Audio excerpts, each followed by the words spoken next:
Pois bem, hoje vim aqui conversar um pouquinho com vocês sobre o autismo, transtorno do espectro autista. O transtorno do espectro autista é um transtorno complexo de desenvolvimento, caracterizado por interações sociais prejudicadas, movimentos repetitivos, alguns comportamentos inclusive restritivos, como na questão da alimentação, que é uma delas. Então, com os meus estudos, eu percebi que quase metade das crianças com transtorno do espectro autista, o autismo, sofrem de problemas gastrointestinais. Dentre elas, as principais são constipação e diarreia. Então, comecei a me questionar se existia diferença entre as bactérias intestinais, a microbiota intestinal, do indivíduo, da criança com autismo e da criança neurotípica, da criança que não tem autismo.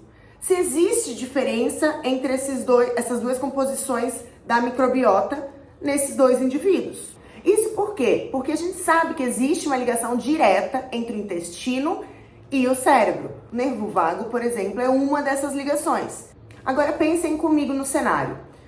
Se transtorno do desenvolvimento, marcado por comportamentos repetitivos, restritivos, do autista, será que, se eu mudando essa microbiota, se de fato for diferente do neurotípico, e eu mudar essa microbiota, eu consigo uma melhora dos sintomas do autista? Foi exatamente essa pergunta que eu fiz. E eu encontrei 2 estudos, do Rininella e Fato Russo. Vou colocar aqui para vocês.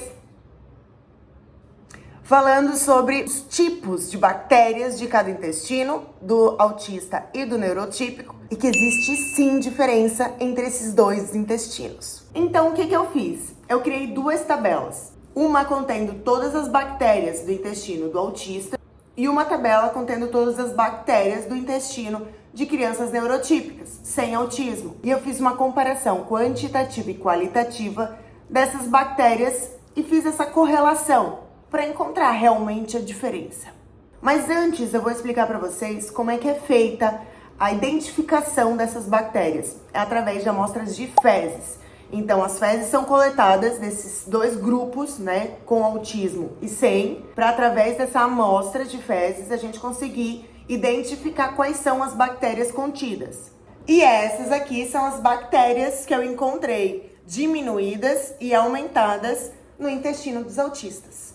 E o Prevotella foi o gênero bacteriano mais diminuído no intestino dos autistas e mais predominante no intestino da criança neurotípica, daquela que não tem autismo.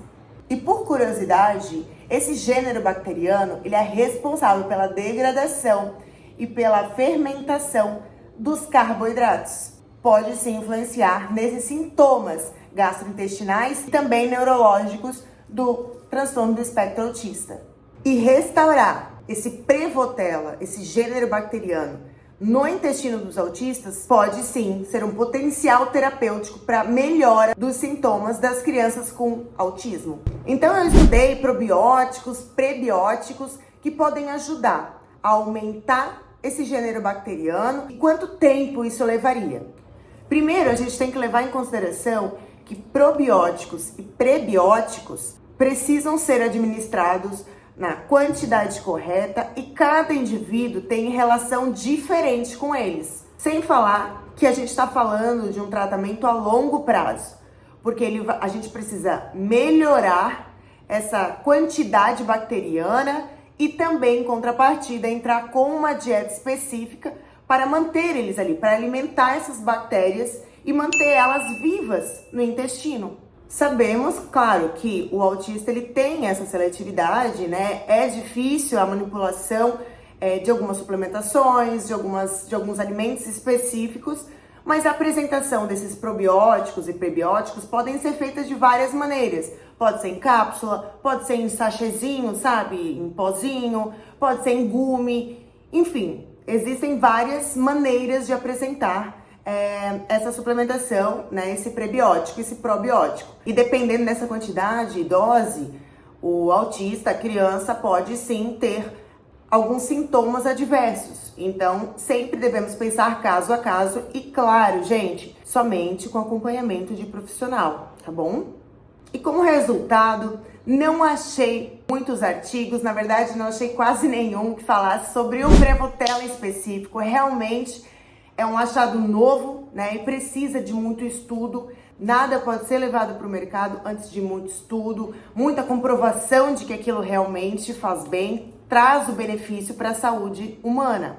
Em contrapartida, vários estudos já nos trazem que bactérias, prebióticos, probióticos podem ajudar sim na melhora dos sintomas severos dos autistas, como por exemplo o Lactobacillus bifidobacterium, que esses dois podem melhorar os sintomas intestinais e também a severidade dos sintomas dos autistas. E a maioria desses estudos trazem que a associação da dieta livre de caseína e livre de glúten ajuda a melhorar os sintomas dos autistas. Então é muito importante lembrar que dose e resposta, né, a quantidade do probiótico para resposta positiva ou não do autista, dos sintomas deles, difere muito e exigem muitos estudos. Então sempre faça uso de probiótico ou de qualquer medicação com a ajuda de um profissional. Vou deixar aqui embaixo para vocês a lista de todos os artigos que eu li a respeito, para se você tiver interesse de se aprofundar um pouquinho mais, fique à vontade, os estudos estão aí para justamente a gente fazer o uso deles, ler mesmo, estudar mesmo, isso faz parte, isso a gente precisa para entender cada vez mais como é que funciona e tentar melhorar a saúde dos autistas. E vou deixar aqui para vocês também o meu artigo que eu apresentei na conclusão da minha faculdade de nutrição sobre os autistas, sobre o potencial terapêutico dos probióticos e prebióticos na melhora dos sintomas dos autistas. Espero que tenha feito sentido, que você tenha gostado do meu conteúdo. Fique por aqui comigo, se inscreva no canal, dê um like nesse vídeo, se fez sentido para você, claro. E fique à vontade, olhem os demais vídeos que eu tenho aqui no canal e semana a semana eu vou trazendo novos conteúdos aqui para vocês. Fiquem com Deus!